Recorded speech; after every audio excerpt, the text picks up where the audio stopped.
Hello everyone, I'm doing something a little different today in that I'm doing a time-lapse video of me making a city map. I'll be briefly going over some general map-making thoughts and going over the lore of the town as well.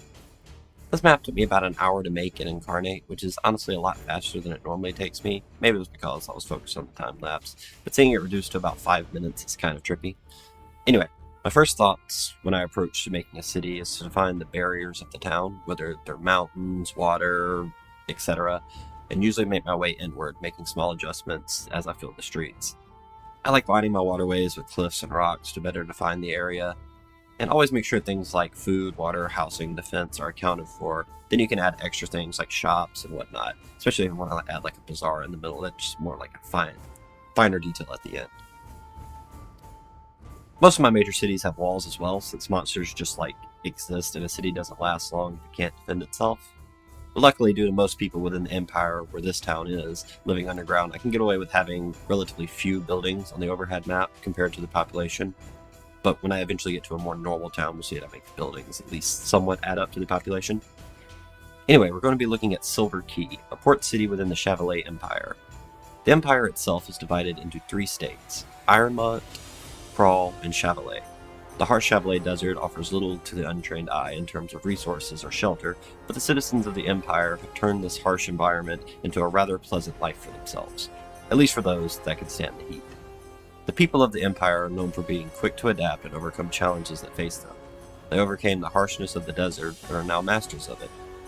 It was discovered there are massive underwater rivers underneath the desert, and accessing that water is the key behind every successful settlement within the Empire. This discovery came hand in hand with the discovery of ancient machines from a bygone civilization buried deep within the sands, and desert scavenging is a common job within the Empire. The Empire has been in decline since the formation of the Holy State of Toscana, which was formerly a part of the Chevalet Empire. However, the newest emperor, Uther Sandstone, has been pushing hard for increased trade, and has managed to reverse this decline marginally over the years. The Emperor is the end-all be-all when it comes to authority within the Empire. However, it is tradition within the Empire to have a table of high-ranking officials known as judges, individuals handpicked by the Emperor from each state that serve as both advisors to the Emperor and individual leaders of their states. They are allowed a significant amount of independence, and as such can have a bit of different social structure within each state. However, they all must answer to the Emperor and serve the Empire's best interest. On to Silver Quay itself. Located within the Crawl state, it has a population of around 42,000. It is the seat to Judge Grimald GoodHill, the first Halfling Judge to serve the Empire, and a longtime friend of the Emperor. The Judge's mansion was given the nickname of Half Palace, due to it being made in a similar design to the Emperor's Palace, though significantly smaller. It served as the only east side port of the Empire, and is involved with trading with Natili, Artol, and the Sindrel Isles. Its major exports are refurbished machines found in the desert, as well as rare gems.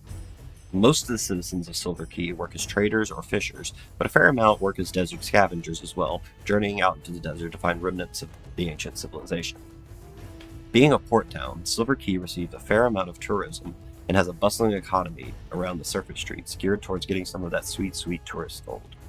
Like many towns within the Chevalet Empire, underneath the town lies a rather expansive network of tunnels and homes where the majority of the normal citizens live to escape the desert sun. I hope you enjoyed this rather brief time lapse, and if you did, be sure to hit that like and subscribe button. Also be sure to watch the Blood of the Father campaign, where most of these maps will be used.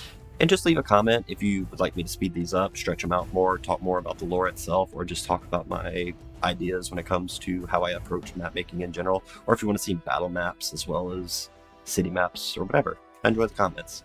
Anyway, see y'all next time. Enjoy the music.